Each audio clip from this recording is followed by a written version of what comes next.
All right, discussion number 10. We're dispatched to a house in an upper middle class neighborhood, which I don't know. I guess that kind of matters. For an unknown medical call, police show up. You show up with police. The neighbor shows up and kind of says, "Hey, I've been hearing stuff slamming around inside. Parents are well off, both attorneys, or at least that's what it says." Anyway, so you approach. You can hear stuff going on inside the house. PD goes in and asks you to follow in behind him. You find the young male, and stuff's all thrown around. When he turns and looks at you, it's almost as if he doesn't recognize that you're there, but he does stop yelling. And so that's kind of where we're at. His clothes are disheveled, and it appears that he's sweating profusely. Although he looks at you, your impression is that he's not aware that you're there, but he does stop yelling. So what's the three possible causes for the young man's condition? Well, I kind of maybe I so my first thought was possible schizophrenia. Um, that one my first thought. That's the first one that came into my head. But as I look at it more, I don't think that that's it necessarily. It could be. So he could be having some kind of paranoid schizophrenic episode. He may be off his meds. Not entirely sure what that could be. The fact that he doesn't see you, he just might not be responding to you. I'm not entirely sure how that plays into schizophrenics. I know that they definitely can see. The paranoid types have the ability. They see things that aren't necessarily there. As far as um, and I guess I'll just from experience, my grandpa is paranoid type schizophrenic, and if he saw a cop, he thought the cop was out to kill him. He'd jump out of his car in the middle of an intersection and run because he thought that was the only way he could get away. And they'd find him 3 days later in a field, naked. Yeah. So very erratic behavior. They don't see things the way that they are, and so they would respond awkwardly. Well, so paranoid type schizophrenic. That's kind of what came into my head. Um, uh, the other thing that it could be is he could be having. I thought kind of possibly diabetic, which isn't really the same thing. I know that diabetics, when they become hypoglycemic, they usually become kind of lethargic, but I've seen him become violent. The fact that he didn't see you, that doesn't make much sense.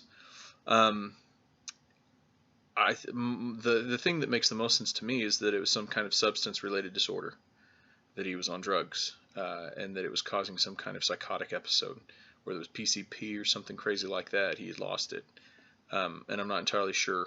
He probably would have been naked if it was PCP, but still. The other thing that popped into my head is it could be some kind of phobia. He maybe thought he was fighting for his life, which wouldn't have made sense again whenever he stares off into space. The drugs to me is the one that makes the most sense whenever he's just like staring off into space once you get there. But he could have, saw the biggest fuzzy spider he'd ever seen, and that scared him to death. And then he lost track of it, and his thought was, I've got to tear this room to pieces to find and kill that spider.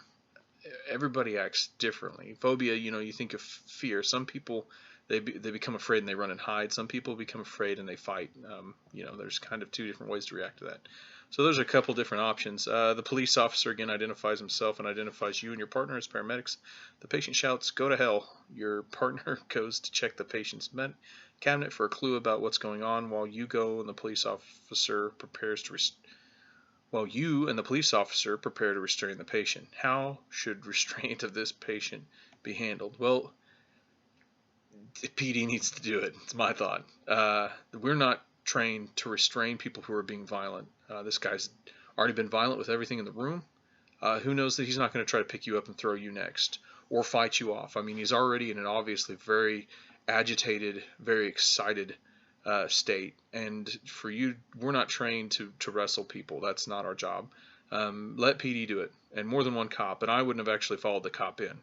If the cop was smart, he would have waited for backup to come. We would have waited outside while the cops went in, restrained him, and then we possibly could have gotten a history out of him. Maybe found some way to contact the parents. And this all seems like I'm not answering the question, but I would have let PD handle the restraints.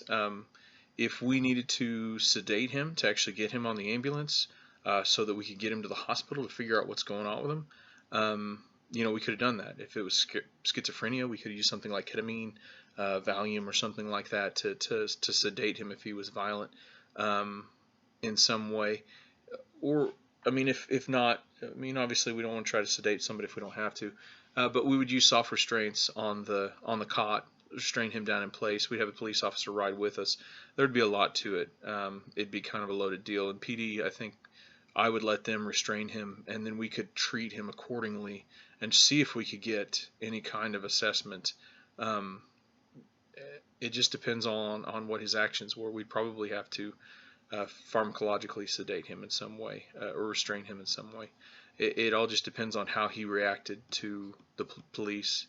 Obviously, you're going to read body language. You're gonna approach him and start talking to him in a kind voice, making eye contact, or not making too much eye contact, but reading his body language is how you approach him and how you talk to him, trying to let him know that you're there to help him. Who knows if it would help in this situation, but that's basically what you would do. Is you have to kind of approach him safely, make sure that you made a route of escape if you needed it, and all that kind of stuff to restrain him.